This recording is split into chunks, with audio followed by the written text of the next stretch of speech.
আজ হঠাৎ করেই ভিডিওটা শুরু করে ফেলেছিলাম, কিন্তু ভিডিওটা কতদূর কী যাবে আমার জানা ছিল না। মুখ দেখেই বুঝতে পারছো আমি প্রচণ্ড হ্যাপি, আবার প্রচণ্ড টেনশনেও আছি। তো তোমরা একটু ভিডিওটা দেখে নিও।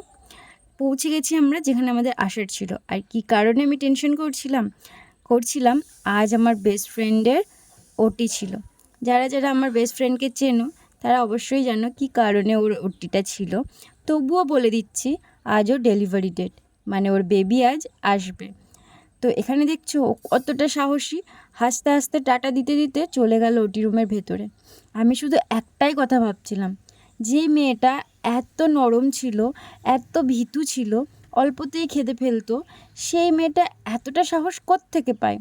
এখানে ওটি রুমের বাইরে কিন্তু আমরা সবাই ওর জন্য ওয়েট করছি আর টেনশন করছি। এখানে দাদাও প্রচণ্ড টেনশনে। আমাদের বেবি কিন্তু বেরিয়ে যায়, এখনও বান্ধবী বেরোয়নি।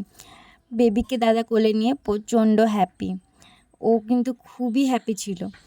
দাদা নেওয়ার পরে আমিও একটু কোলে নিয়ে নিলাম, কারণ আমাদের ছোট্ট মেম্বার বলে কথা, কোলে না নিলে হয়। জানি নিতে নেই, তবুও নিয়েছিলাম। এখানে সবাই ওকে কোলে নিয়েছিল, সবাই খুব মজাতে ছিল। কিন্তু আমার মনে একটু টেনশন হচ্ছিল, কারণ বান্ধবী এখনও বেরোয়নি। আমি ওটি রুমের দরজার দিকে তাকিয়েছিলাম, হঠাৎ দেখি ওকে নিয়ে আসছে।